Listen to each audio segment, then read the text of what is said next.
In a luxurious mansion, an elderly woman slowly falls ill, surrounded by silence and cruelty. Her daughter-in-law hides the medication and makes her seem senile, while the son ignores all the signs. But a brave housemaid uncovers the truth, and her decision changes everything. If this story interested you, don't forget to subscribe to our channel and tell us what city you're watching from. And now, on with the story. The mansion stood imposing in the Kensington neighbourhood of London, its high walls and impeccable gardens concealing more than they revealed. Behind those stone walls and wrought-iron gates lived Mrs. Olivia, a 72-year-old woman whose frail body contrasted with the strength that had once inhabited that very frame. Her white hair, always tied in a simple bun, framed a face marked by time and by stories few bothered to listen to. Olivia woke up that Thursday morning with the familiar feeling of weight on her chest. It wasn't just the shortness of breath caused by her asthma, but something deeper, an anguish that had settled in her heart over the past few weeks. She reached a trembling hand toward the nightstand, searching for the pills she always left there, organized in their colorful little boxes. Her fingers fumbled across the varnished wood surface but found only emptiness. She sat up in bed with difficulty, her body protesting every movement. The morning light seeped through the cracks in the heavy velvet curtains, creating golden stripes on the marble floor. Olivia blinked several times, trying to dispel the fog that insisted on blurring her vision. Where were her medications? She was absolutely certain she had left them there the night before, just as she had every night for over 10 years. With an effort, she stood up and walked to the bathroom, leaning on the furniture. Each step was an achievement, each breath a reminder of her delicate condition. She opened the mirrored cabinet above the sink and felt her heart tighten. The shelves that used to hold her medications were practically empty. Only 2 bottles remained, and even those seemed to have been moved, disorganized. The bedroom door opened unceremoniously. Patricia entered with that firm, determined stride that characterized her every move. Olivia's daughter-in-law was a woman in her early 40s, tall with dark hair impeccably straightened, that fell over her shoulders like a silk curtain. She wore a beige tailored suit that looked more like elegant armor. Her eyes, a nearly black shade of brown, scanned the room with the proprietary air of someone who felt she was the absolute owner of that space. "Good morning, Mrs. Olivia," Patricia said, and there was something in the forced sweetness of her voice that made the elderly woman's skin crawl. "Are you awake already? How wonderful! I thought you were going to sleep all day again." Olivia turned slowly, holding onto the bathroom door. "Patricia, my pills. They're not where I left them. Did you see them?" Her daughter-in-law sighed, a long, theatrical sigh that seemed rehearsed. Her lips curved into a smile that didn't reach her eyes. "Mrs. Olivia, we talked about this yesterday. You're getting things mixed up again. Remember you took your pills before bed? I brought you water myself." "No," Olivia shook. Her head, feeling frustration build in her chest. "I'm not confusing anything. I always leave the morning pills separate. I've always done it this way. I need them, Patricia. My heart, my blood pressure." Patricia approached with calculated steps, and Olivia noticed how her daughter-in-law seemed larger, more threatening at this proximity. "You need to rest more," Patricia said, placing a cold hand on Olivia's shoulder. "These mix-ups are normal at your age. The doctor already explained that memory can play tricks. I'll ask Rose to bring your breakfast. Eat something, take a shower, and then we can talk more, calmly." Before Olivia could reply, Patricia had already left the room, closing the door with a soft click that sounded final. The elderly woman stood there, feeling tears burn her eyes. She wasn't confused. She was absolutely certain she hadn't taken all her pills the night before. She remembered perfectly separating the capsules for the morning, as she had done for decades, a habit her late husband had taught her when her health began to fail. She returned to bed with difficulty, her body heavy and her breathing increasingly labored. She sat on the edge of the mattress, looking at her own hands.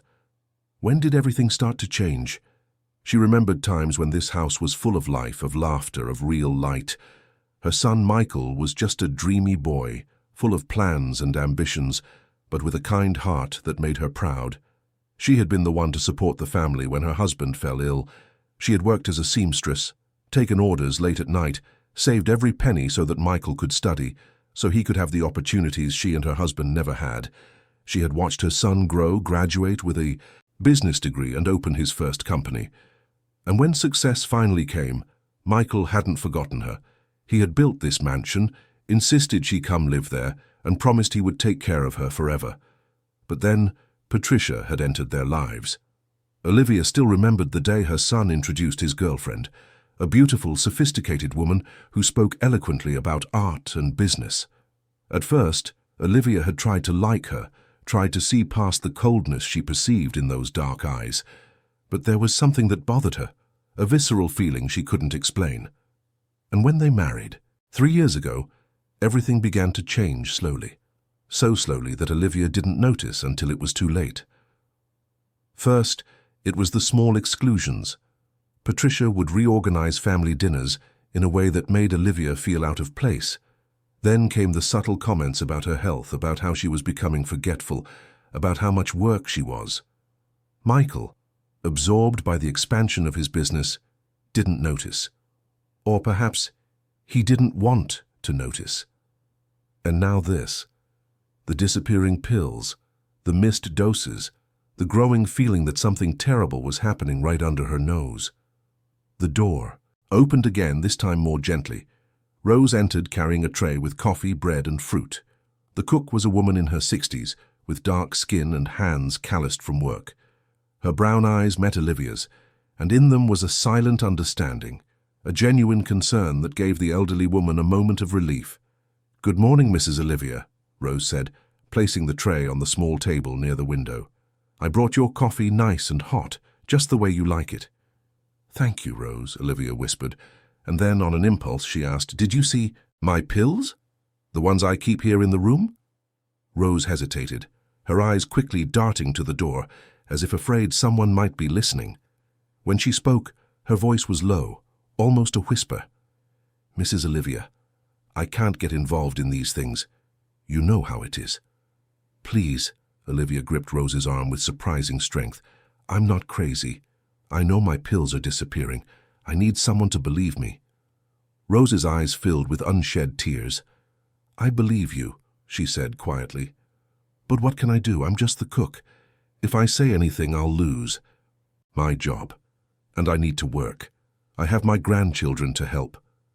Olivia released the woman's arm, feeling ashamed for having pressured her. "Forgive me, Rose. I don't want to cause you trouble. I'm just so confused, so scared."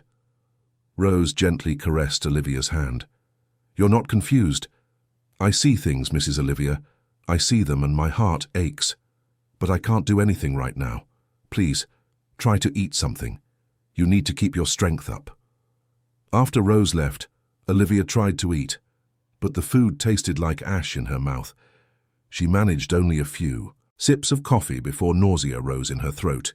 She got up and walked to the window, pushing aside the heavy curtains. Below, the garden stretched out in all its artificial glory.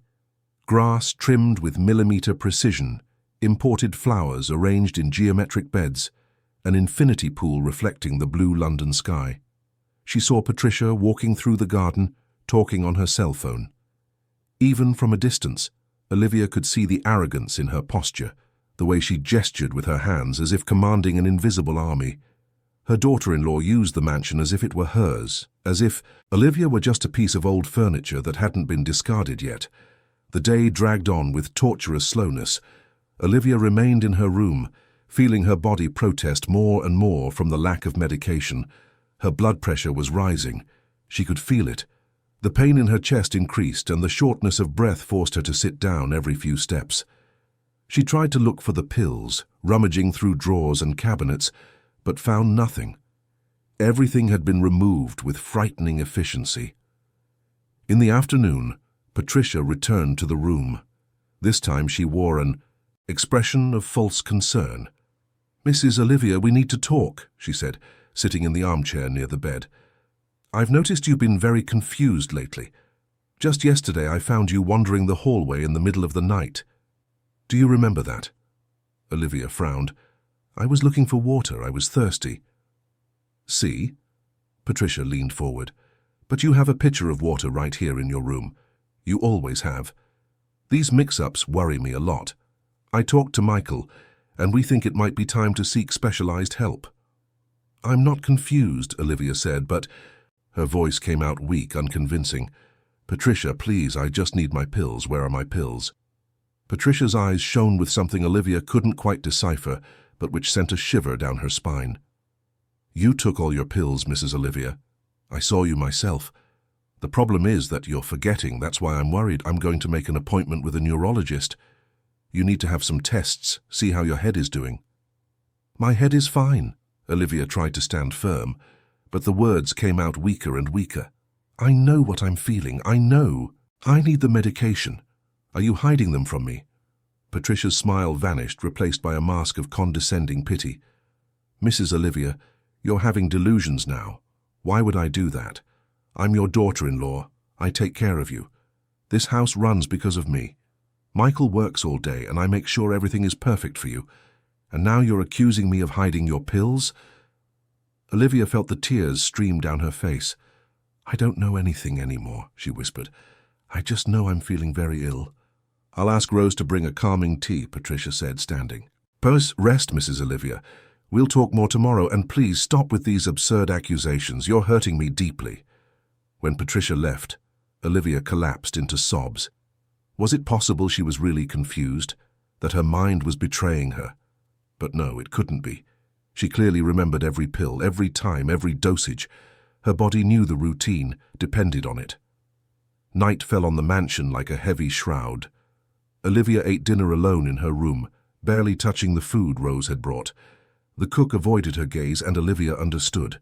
Rose was afraid, and she couldn't blame her for it. She lay down early, but sleep wouldn't come. She lay there staring at the high ceiling, listening to the sounds of the house. Footsteps in the hall, doors closing, the distant murmur of voices.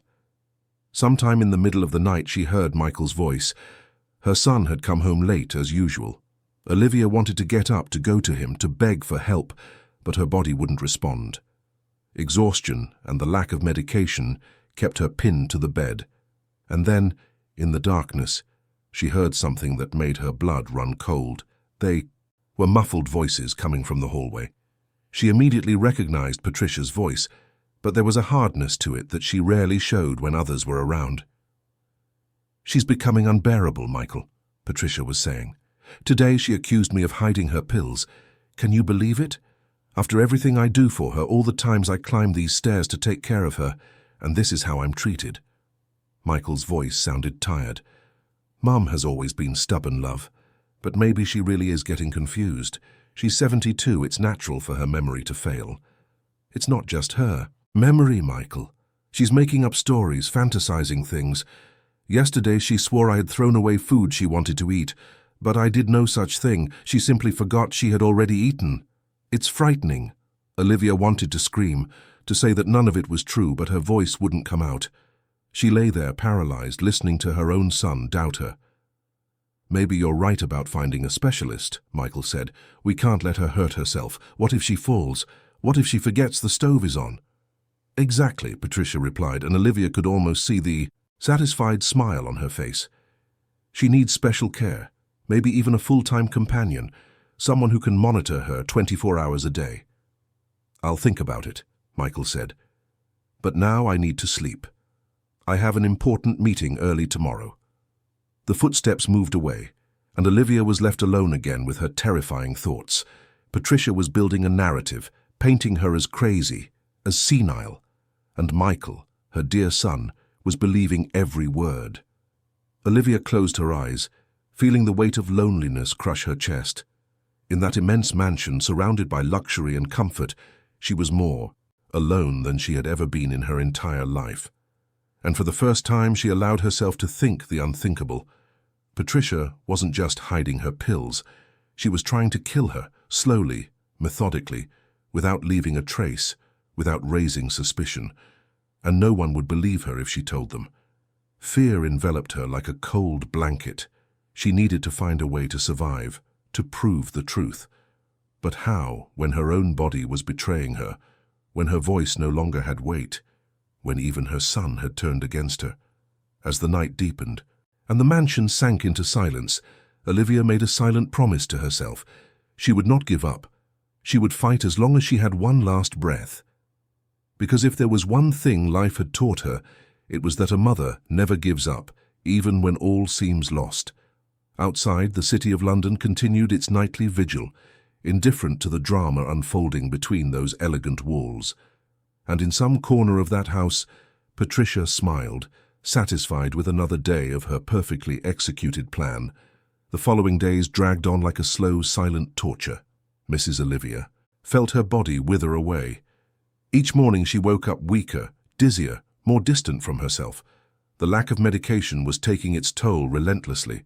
Her blood pressure rose and fell uncontrollably. Her heart raced at random moments, and shortness of breath had become her constant companion. She had tried several times to talk to Michael, but her son always seemed too busy, always rushing from one meeting to another, always with his cell phone glued to his ear, solving his company's problems.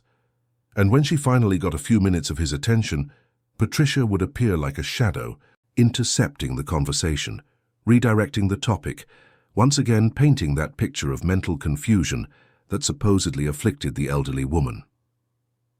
That Monday morning, Olivia woke up with a desperate thirst. She reached a trembling hand toward the water pitcher that was always on her nightstand, but her fingers found only emptiness. The pitcher wasn't there. Confused, she tried to remember if she had drunk all the water during the night, but her memory was hazy, fragmented by exhaustion and the deprivation of her medication. She gathered all the strength she had left and got out of bed. The room spun around her, and she had to hold on to the furniture to keep from falling. She took a deep breath, trying to calm the heart that was beating erratically in her chest. She needed water. It was a basic, primitive need that her body screamed for with an urgency she couldn't ignore. She opened the bedroom door and stepped into the hallway. The mansion was strangely silent at that time of morning. Her bare feet touched the cold marble floor, and each step felt like a monumental achievement. She held onto the wall, walking slowly toward the staircase that led to the floor below where the kitchen was. She reached the top of the stairs and looked down. The steps seemed endless, a dangerous descent that her weak body might not be able to complete. But her thirst was greater than her fear. She gripped the fine wooden banister and began to descend, one step at a time, concentrating all her attention on not tripping. She was halfway down when she felt the dizziness intensify. The world around her began to spin, the colors blending into a confusing whirlwind. Her legs gave way, and she felt herself about to fall. With a final ounce of strength, she clung to the banister with both hands, her knuckles turning white from the effort. That's when she heard hurried footsteps. A young woman she didn't know came running down the hallway on the floor below. She was a girl in her early 20s, with fair skin and brown hair tied in a ponytail. She wore a simple maid's uniform, and her wide eyes showed genuine concern. "My God, you need help!" The young woman ran up the stairs and took Olivia's arm, supporting her carefully. "Come on, let me help you. You shouldn't be walking around alone like this." "Water," Olivia managed to whisper. "I need water." The young woman helped Olivia down the rest of the stairs with extreme care, practically carrying the elderly woman's weight. When they reached the bottom floor, she guided her to the kitchen, where she sat her down in one of the padded chairs at the table. Quickly, she filled a glass with fresh water and offered it to the elderly woman. Olivia drank greedily, feeling the cold liquid run down her dry throat. She drank one full glass, then another. The young woman stood there watching, her with a mixture of concern and something else, something that looked like restrained indignation. "Are you all right?" the young woman asked, kneeling beside Olivia. "Do you want me to call someone? A doctor?" "Who are you?" Olivia asked, finally recovering some of her voice. "I don't know you." "I'm Juliana, ma'am. I started working here a week ago. I'm the new maid. I clean the rooms and help where needed." Olivia nodded slowly, studying the young woman's face. There was sincerity there, a kindness she hadn't seen in a long time in that house. "Juliana," she whispered. "Can you do me a favor? Can you bring me my pills? They used to be in my room, but they've disappeared. I really need them." Juliana's face fell and she quickly looked away. "You need to talk to Mrs. Patricia about that. She's the one who takes care of those things. Please." Olivia gripped the young woman's hand with surprising strength. "You don't understand. I'm feeling very ill. I need my medication for my heart, for my blood pressure. Without them, I'm going to—" Before she could finish the sentence, they heard footsteps approaching. Juliana stood up quickly, moving away from Olivia, as if she had been caught doing something forbidden. Patricia entered the kitchen, and her face contorted into an expression of false surprise upon seeing Olivia there. "Mrs. Olivia, what are you doing down here? You should be resting in your room." Patricia approached, and there was a tension in her movements that didn't match the sweet tone of her voice. "Juliana, could you leave us alone, please?" "Yes, ma'am," Juliana murmured, casting one last worried glance at Olivia before leaving the kitchen. As soon as they were alone, Patricia's mask began to slip. She pulled up a chair and sat across from Olivia, her dark eyes fixed on the elderly woman's face. "What is it this time, Mrs. Olivia? Were you thirsty? There was water in your room. There always is." "There wasn't," Olivia replied, trying to keep her voice steady. "The pitcher was empty." Patricia sighed, that theatrical sigh that had become so familiar. "Of course there was water. I put a new pitcher there myself last night. You forgot." "Again." "I didn't forget." Olivia felt tears burn her eyes. "And my pills? Where are my pills, Patricia?" Her daughter-in-law stood up abruptly, and for a moment Olivia saw something cross her face. It was a cold, calculating, almost cruel expression, but it disappeared as quickly as it appeared, replaced again by the mask of concern. "We've been over this 1,000 times. You took all your pills. The problem is you don't remember. I'm making that appointment with the neurologist today. This has gone too far." Patricia approached again, and this time there was a veiled threat in her proximity. "And another thing, Mrs. Olivia, I don't want to see you talking to the staff about these confusions of yours. They have work to do, and can't be wasting time with your fantasies. Understood?" Olivia looked into her daughter-in-law's eyes and, for the first time, saw clearly what had always been there. There was no confusion, no misunderstanding. There was only pure, deliberate malice. Patricia knew exactly what she was doing, and she was enjoying it. "Let's go back to your room," Patricia said, gripping Olivia's arm too tightly, her fingers digging into her fragile skin. "You need to rest." As they climbed the stairs, Olivia fought not to cry. Each step was an agony, and Patricia made no effort to truly help her, only pulling her along impatiently. When they finally reached the room, Patricia practically pushed Olivia inside and slammed the door shut. Olivia staggered to the bed and let herself fall onto the mattress. Her whole body ached. Her heart was beating so fast it felt like it would jump out of her chest. She closed her eyes, trying to calm her breathing, but panic was taking over. It was going to happen. It was really going to happen. Patricia was going to get what she wanted. Hours later, the door opened again. Rose entered carrying a tray with lunch. The cook closed the door behind her and approached the bed, her face marked with deep concern. "Mrs. Olivia," Rose said in a low voice, placing the tray on the small table. "You're very pale. Have you eaten anything today?" Olivia opened her eyes and saw the kindness in Rose's face, that kindness that had become so rare in her life. "I can't eat, Rose. I'm feeling very ill." Rose glanced at the door, making sure they were alone, and then sat on the edge of the bed. Her calloused hands took Olivia's cold ones. "I know what's happening," she said, and there were tears in her eyes. "I saw it this morning. I saw what she did." "What did you see?" Olivia asked, her heart racing for a different reason now. Rose took a deep breath, as if about to share a terrible secret. "I was arranging the flowers in the garden early before the sun got hot. I thought I was alone out there, but then I saw Mrs. Patricia come out the back door. She didn't see me. I was crouched behind the rose bushes." "Go on." Olivia squeezed Rose's hands. "Please, go on." "She was carrying something, a bottle. I recognized it because it was just like the ones you use for your pills." Rose paused, wiping away the tears that streamed down her face. She opened the bottle and emptied it all into the flower bed. "The capsules, Mrs. Olivia. I saw the capsules scatter all over the soil. And then she took a small trowel and mixed it all in with the dirt, trying to hide it." Olivia felt the world crumble around her. She knew it was true, had always known it somewhere deep in her soul. But hearing the confirmation, having a witness, made it all terribly real. "She's trying to kill me," she whispered. "She's trying to kill me, Rose." "I know." Rose was crying openly now. "I know, and I feel so helpless. I can't do anything. If I say anything, she'll fire me. And they'll believe her, not me. I'm just a maid." "My son," Olivia said, holding Rose's hands with all the strength she had left. "You have to tell my son.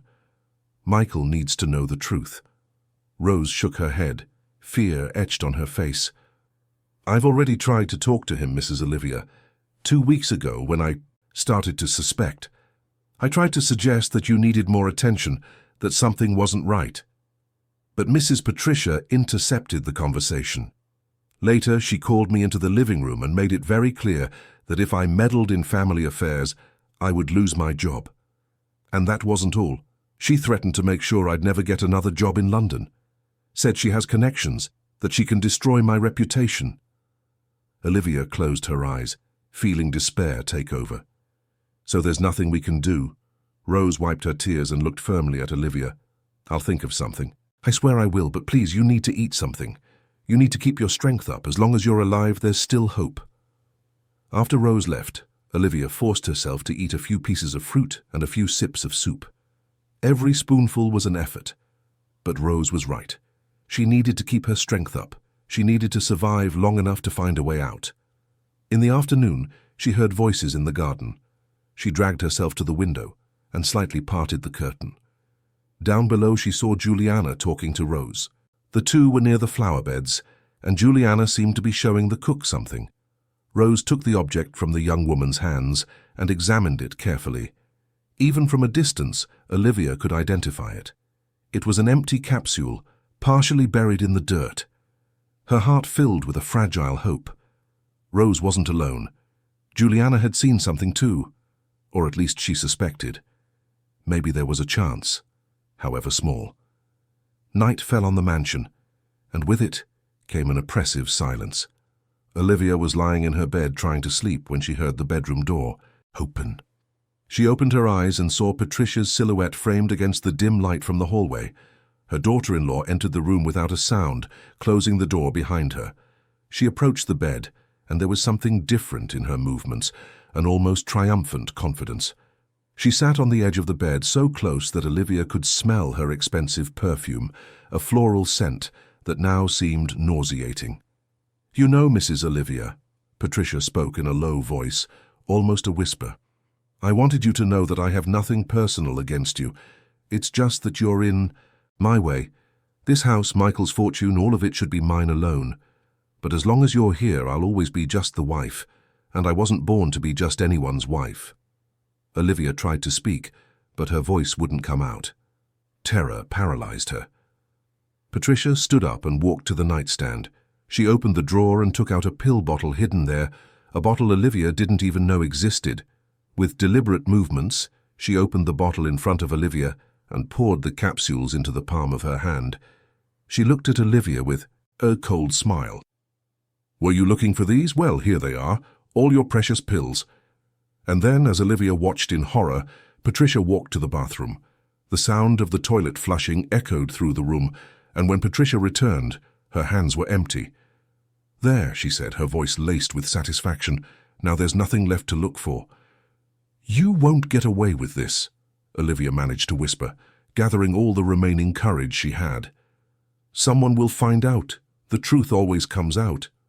Patricia laughed, a low, cruel sound. "Who's going to find out, Mrs. Olivia? Your son who barely has time to look at you. The staff who need their jobs. No one will believe a confused old woman who doesn't even know where she left her own pills." She leaned in, her face now very close to Olivia's. "And you know what the best part is? When it's all over, I will cry my eyes out at your funeral. I'll say I did everything I could, that I loved you as if you were my own mother. And Michael will comfort me. He'll thank me for taking such good care of you until the end." It's almost poetic, don't you think? Patricia moved away and walked toward the door. Before leaving, she looked back one last time. "Sleep well, Mrs. Olivia. Maybe tomorrow you'll wake up feeling better, or maybe you won't wake up at all. Either way, it will be a blessing." The door closed and Olivia was left alone in the darkness. Tears streamed silently down her face, wetting the pillow. For the first time in her entire life, she felt completely helpless, completely defeated. But then, amidst the despair, she remembered Rose's face, the determination in her eyes when she promised she would think of something. She remembered Juliana, the young maid who had shown genuine concern.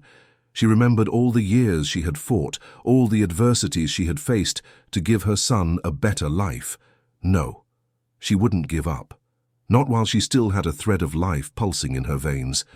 Patricia might have taken her pills, might have isolated her, might have turned her own son against her. But she couldn't take away her will to live, her will to fight. Olivia closed her eyes and said a silent prayer. She asked for strength to survive one more day, one more night. She asked that someone, somewhere, would see the truth. She asked for justice, not for revenge, but for justice. And as the mansion slept around her, wrapped in its false luxury and polished hypocrisy, Olivia remained awake, fighting against the weight of exhaustion, against the weakness that threatened to consume her. Because she knew that if she closed her eyes for too long, she might never open them again. Outside, the lights of London twinkled in the night, millions of lives going about their business, indifferent to the silent drama unfolding in that Kensington mansion. And somewhere in that enormous house, Rose also remained awake, the secret cell phone hidden under her pillow, thinking about how she could save the life of a woman who didn't deserve the cruel fate being forced upon her. The next 3 days were the darkest of Mrs. Olivia's life. Her body was surrendering cell by cell to the absence of the vital medications. She would wake up in the middle of the night with her heart racing, feeling as if she were being crushed by an invisible weight on her chest. Her hands trembled uncontrollably, her vision blurred without warning, and the constant dizziness kept her confined to the bed most of the time. Patricia visited the room twice a day, always with that fake smile plastered on her face, always asking if she was feeling better.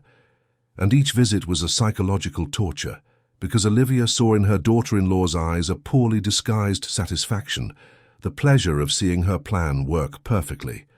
Rose continued to bring her meals, but now she could barely look at Olivia without her eyes filling with tears. The cook was being watched closely by Patricia, who seemed to have noticed the closeness between her and the elderly woman. Juliana had also been warned to keep her distance, and the young maid now avoided Olivia's room altogether. It was Thursday afternoon when Olivia felt she couldn't take another day. She was lying in her bed, staring at the ceiling, when she decided to make one last attempt. She gathered all the strength she had left and stood up, holding onto the furniture. She had to get to Michael. She had to make him listen, even if it was the last thing she ever did. She left the room and began to descend the stairs, each step a painful achievement. Her legs trembled, threatening to give way at any moment. She was halfway down when the world began to spin violently. She tried to grab the banister, but her fingers slipped. She felt her body lose its balance, gravity pulling her forward. The last conscious thought she had was of her son, of the little boy she used to rock in her arms, promising to protect him forever. And then the darkness swallowed her. When Olivia opened her eyes again, she was on the floor of the hallway near the base of the stairs. She didn't know how long she had been there unconscious. Her head throbbed with pain, and when she tried to move her arm, a sharp agony shot through her body. She tried to scream, to call for help, but her voice came out as a weak whisper that was lost in the air. It was then that she heard footsteps approaching. Her heart filled with hope for a brief moment, thinking it would be Rose or even Michael. But when the figure materialized in her blurry vision, she saw it was Patricia. Her daughter-in-law stopped a few feet away, looking down at her with an expression completely devoid of compassion. For a long moment they just stayed like that, Olivia lying on the floor, silently pleading for help, and Patricia watching her as if she were an insect she had just stepped on. "Fell again, Mrs. Olivia?" Patricia's voice was cold, mechanical. "See why I said you needed to stay in your room? It's dangerous to be walking around alone." "Please," Olivia managed to whisper. "Help."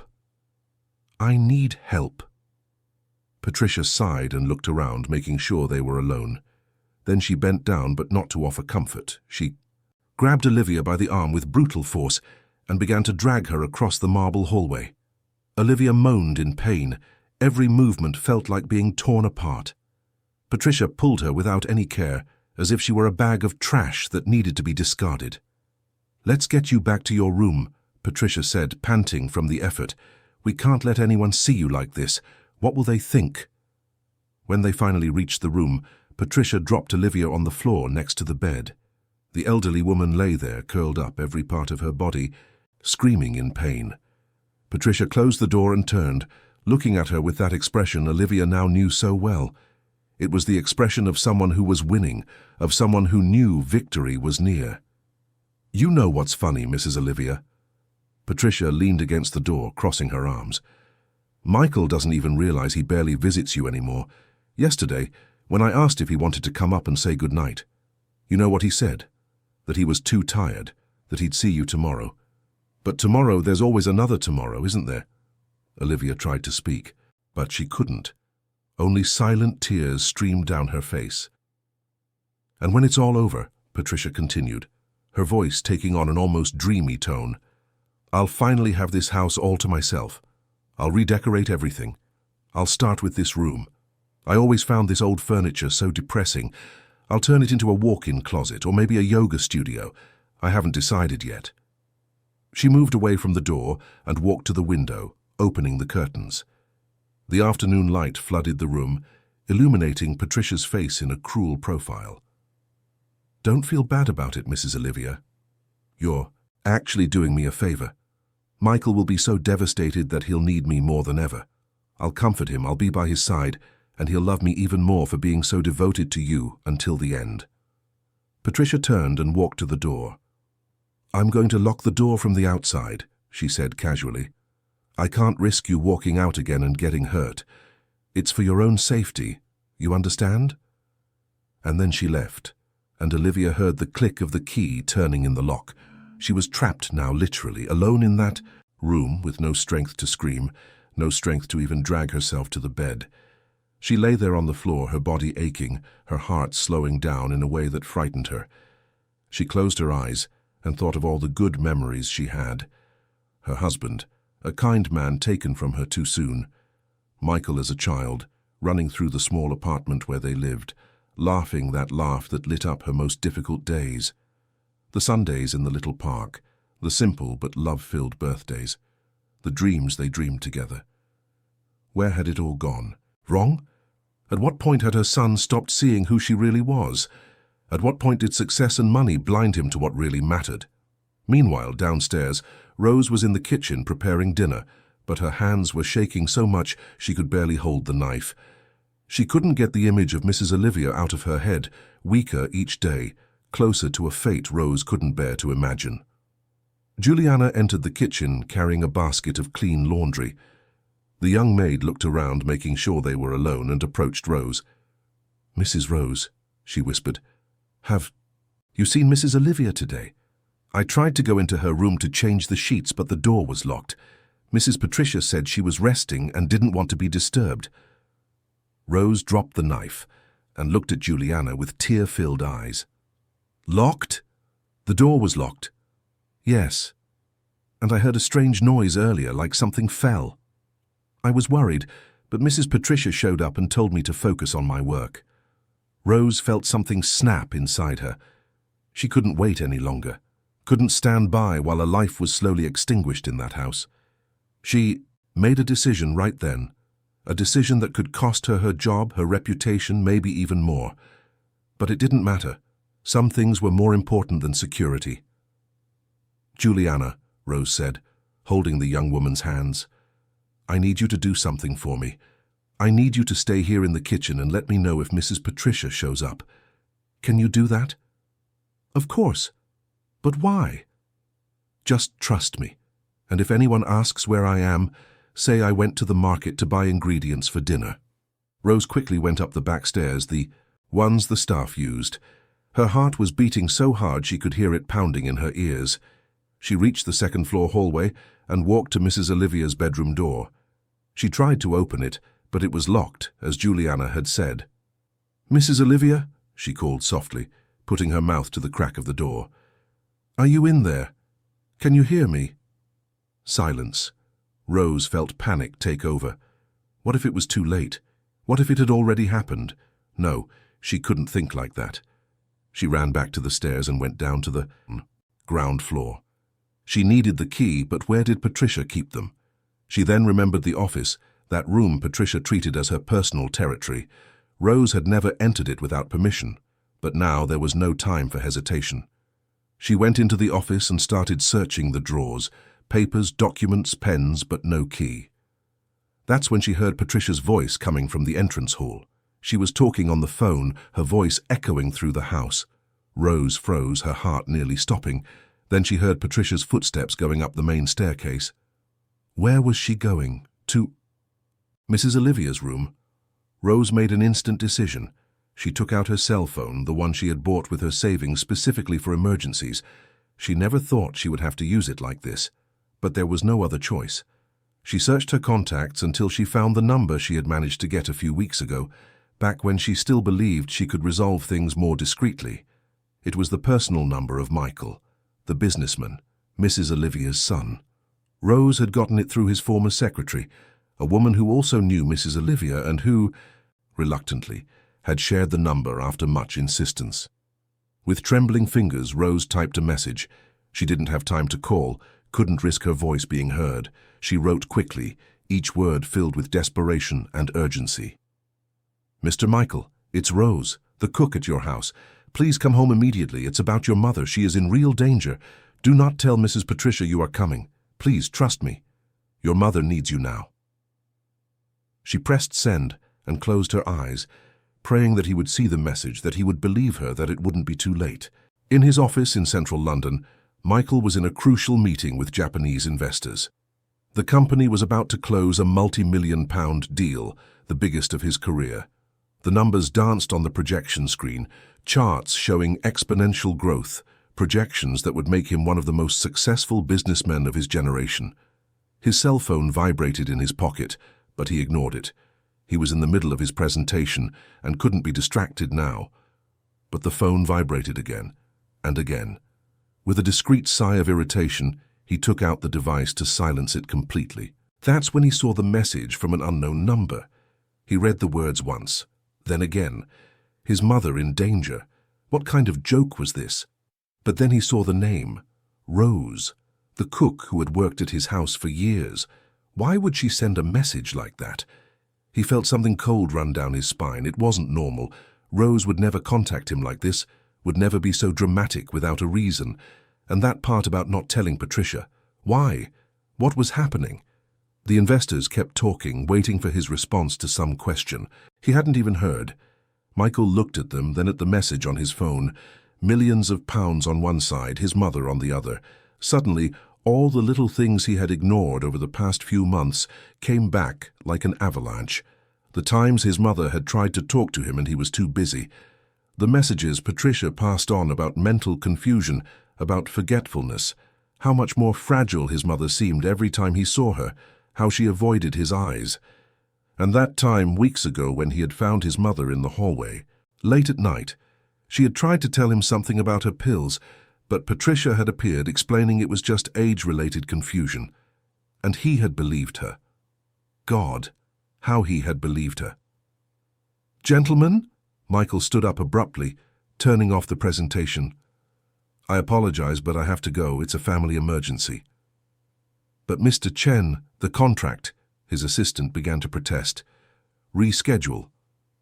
Michael was already grabbing his briefcase, his jacket. "Reschedule for next week. I have to go now." He left the meeting room, ignoring the stunned looks of the investors and the protests of his team. In the elevator, he called Rose, but she didn't answer. He tried again. Nothing. Panic began to grow in his chest, a primal fear he hadn't felt since childhood. He got into his car and sped through the streets of London, running yellow lights, weaving through traffic with an urgency that made other drivers honk angrily.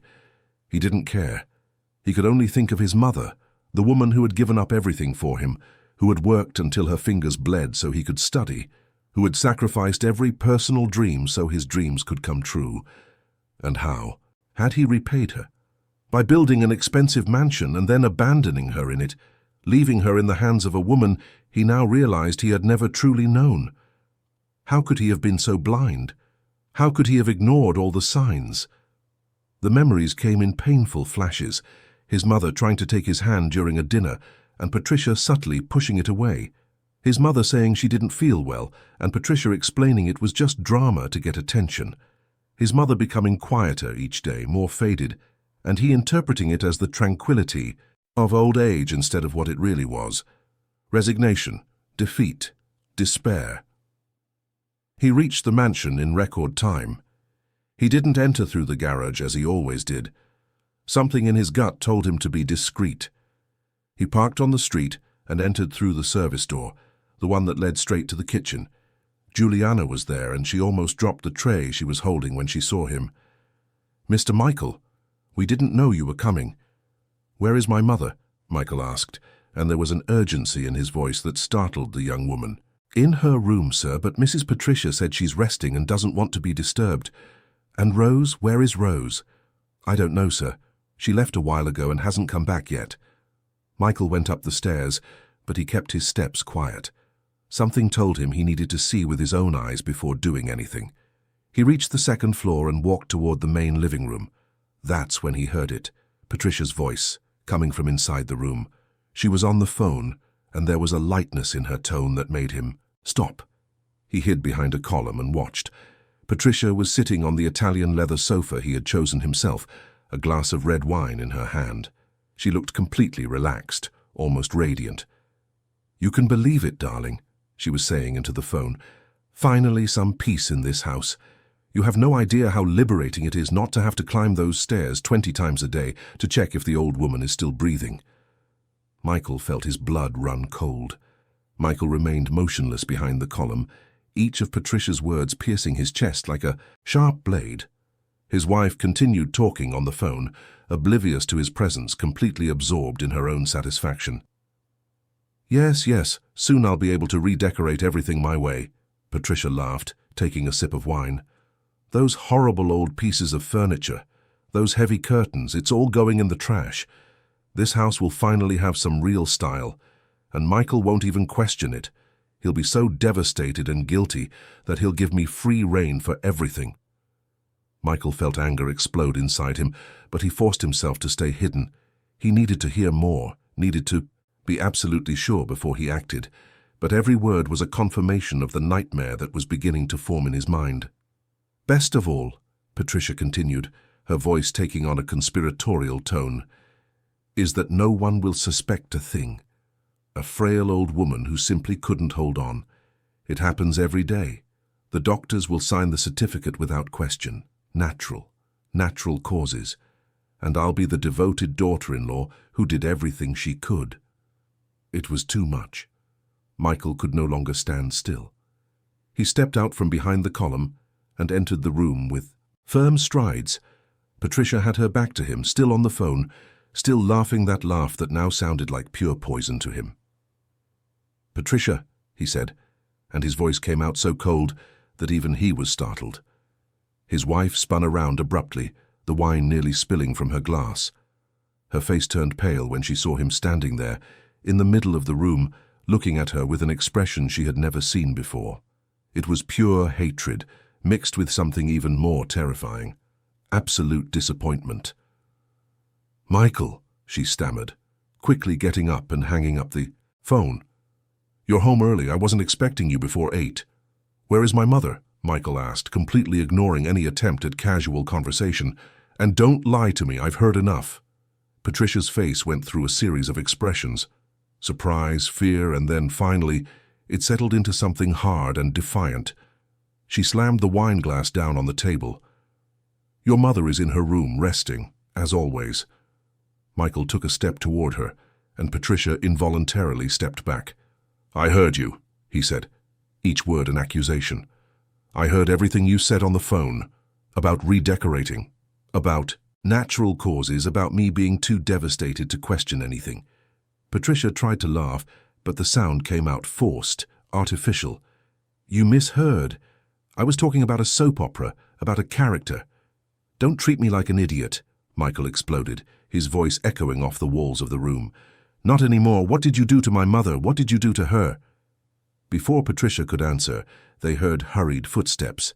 Rose appeared at the entrance to the room, breathless, holding a key in her hand. When she saw Michael, her eyes filled with tears of relief. Mister, Michael, thank God you came. Your mother, she's locked in her room. I got the spare key from Juliana. We need to go there now. Michael looked from Rose to Patricia. His wife's face was contorted in an expression of barely contained fury. You, Patricia pointed at Rose, her voice trembling with anger. You're the one who called him. You'll pay for this, you meddling old fool. The only one who's going to pay for anything here is you, Michael said, walking toward the stairs. Rose, take me to my mother, now. He took the stairs 2 at a time, Rose barely able to keep up. Patricia came behind, trying to grab his arm. Michael, wait, let me explain. Your mother isn't well in the head. She has hallucinations. She says things that don't make sense. He shook her off forcefully.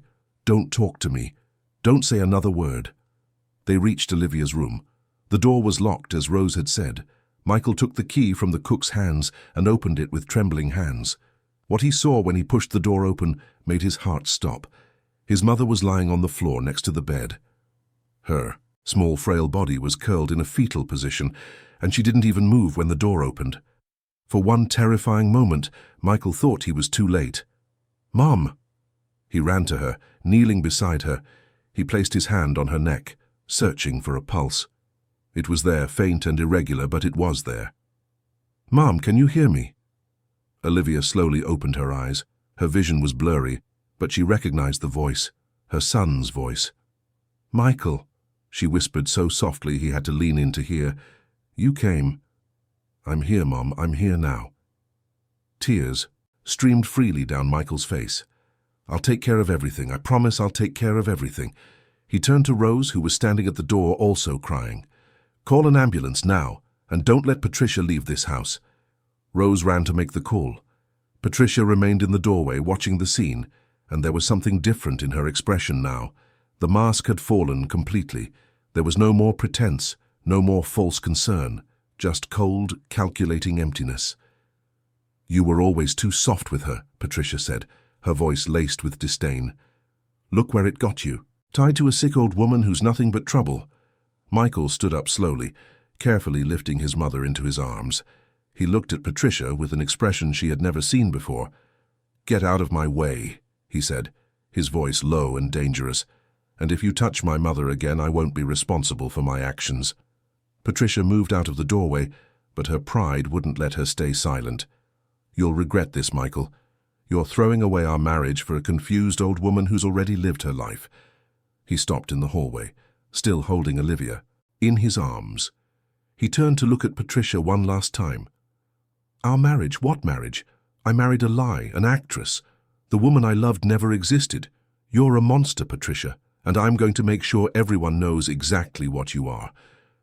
He went down the stairs with his mother in his arms, feeling how light she was, as if there was almost nothing left of her. In the living room, he found not only Rose and Juliana, but also the other household staff. They had all left their posts, drawn by the commotion, and they all looked at him with expressions of shock and understanding. He carefully placed his mother on the sofa, taking off his own jacket to cover her. He held her hand, and she squeezed back, so weakly he barely felt it. I'm not leaving you, he whispered. I'm never leaving you again. The ambulance arrived in minutes that felt like hours. The paramedics entered with their gurneys and equipment, moving with professional efficiency. They checked Olivia's vital signs, her dangerously high blood pressure, her irregular heartbeat. They began administering oxygen, preparing an IV line. She's severely dehydrated, one of the paramedics said, and it looks like she's been without medication for days. Does she have a heart condition? Yes, Michael answered, his voice breaking. She does. She takes several medications, or she was supposed to be. The paramedic frowned but asked no more questions. We need to take her immediately. Her condition is critical. As they prepared Olivia for transport, Michael turned to the assembled staff. You are all witnesses, he said, his voice strong and clear. "Witnesses to the state in which we found my mother. Witnesses to everything that has happened in this house." Rose stepped forward, her courage finally overcoming her fear. "Mr. Michael, there's more. I saw Mrs. Patricia throwing your mother's pills in the garden. I have proof. Juliana saw it too." The young maid nodded, taking something from her pocket. It was an empty capsule, partially covered in dirt. "I found this in the flower bed, sir, next to several others." Patricia, who had come down the stairs and was watching from a distance, turned ashen.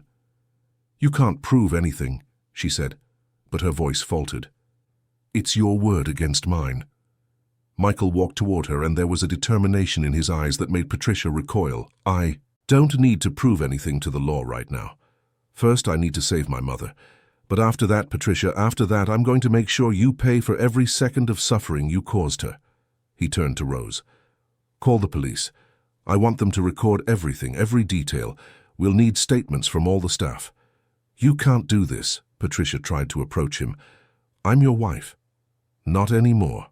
Michael pulled the wedding ring from his finger and threw it on the floor. "I want you out of this house now. Pack your things and leave. And if you don't go willingly, the police will escort you out."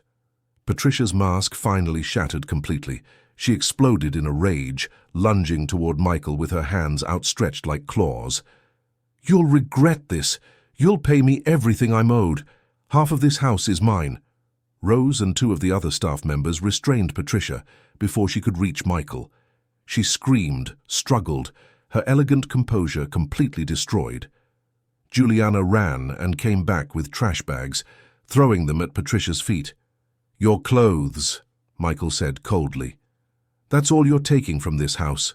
Everything else belongs to my mother, the woman you tried to kill." The paramedics were taking Olivia to the ambulance. Michael ran to her, holding her hand as the gurney was loaded. "I'll be right behind you, Mum. I promise."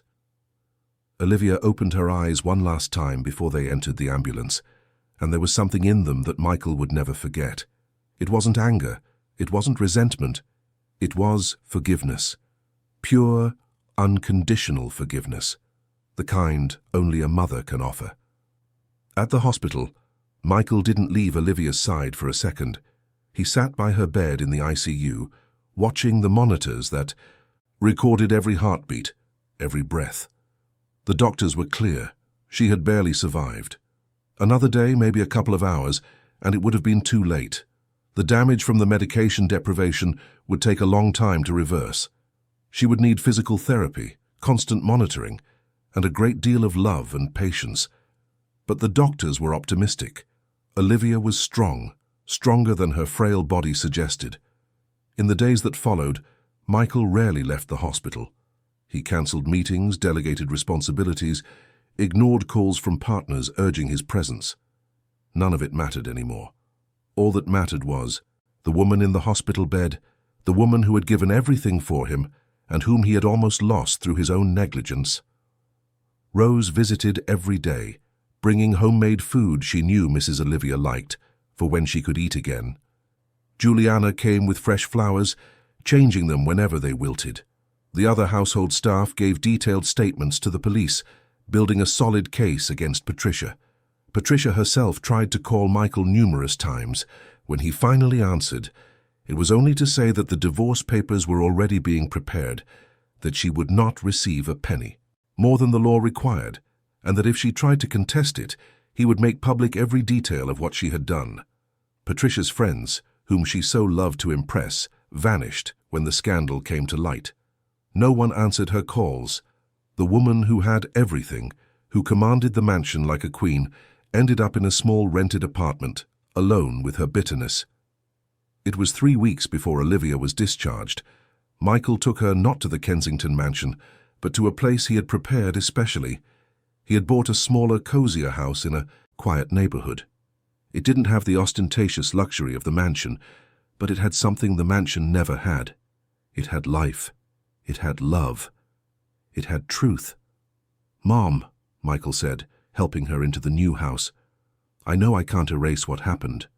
I know I failed you in a way I'll never be able to fully forgive myself for. But I promise, for the rest of my life, I will be present. Truly present. Olivia looked around the house. It was simple, but beautiful. There were photos of the two of them on the walls from the times, when it was just them against the world. There was a spacious kitchen where Rose was already preparing dinner. There was a small garden where she could sit and enjoy the sun. "You were always present, my son," Olivia said, her voice still weak but firm. "You just got lost for a while, but you found your way back, and that's what matters." Michael knelt beside the armchair where he had seated his mother. He laid his head in her lap, like he used to when he was a child and the world seemed too big. And he cried. He cried for all the lost time, for all the pain caused, for all the love he had almost let slip away. Olivia stroked her son's hair, feeling her heart finally begin to heal. Not just her physical heart, which the doctors had stabilized with the correct medication, but her emotional heart, the one that had been squeezed and bruised by cruelty and loneliness. The months that followed were a time of rebuilding. Michael drastically reduced his workload. He sold the company to a consortium, keeping only a minority stake that gave him financial comfort, without requiring him to sacrifice his personal life. He had become the son he had always been, before success and money had clouded his vision. Every morning they had breakfast together. Every afternoon they walked in the nearby park, Michael holding his mother's arm, talking about everything and nothing. They discovered they had so much to talk about, so many years to catch up on. Rose had become more than an employee. She was part of the family, the brave woman who had risked everything to do what was right. Juliana also stayed with them, and the young woman treated Olivia with the affection she would have for a grandmother. One day, almost a year later, Michael found his mother in the garden watching the sunset. He sat beside her, just enjoying the peaceful moment. "You know, my son," Olivia said, her voice strong again now, "I almost died in that mansion. But I think I was reborn when you came back to me. Sometimes we have to lose everything to understand what really matters." Michael held his mother's hand. "I lost years with you. I lost moments I'll never get back. But I promise I won't lose any more. Every day we have now is a gift." Olivia smiled, that smile that lit up her face and made the years disappear. "The real gift, my son, is having you back. The boy I raised, the good man I always knew you were. That's worth more than all the mansions in the world." And as the sun set over London, painting the sky in oranges and pinks, mother and son remained there side by side. They didn't need words. They didn't need luxury. They had each other, and in that moment, in that place, that was everything. Life had begun again, not amidst marble and gold, but amidst hugs and presents, not in a palace of appearances, but in a home of truths.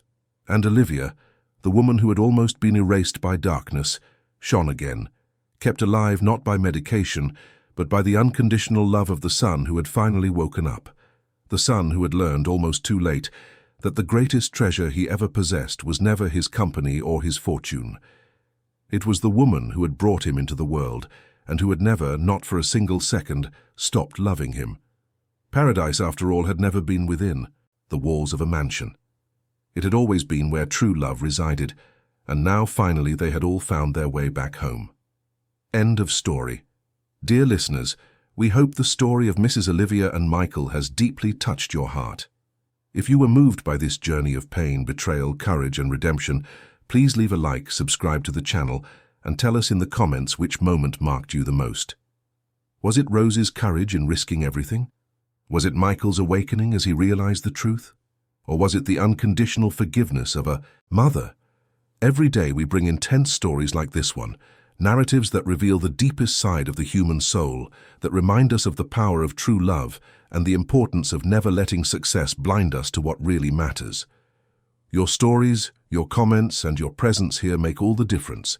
We look forward to seeing you in the next episode with another story that will stir your emotions and make you reflect on the values that truly matter in life.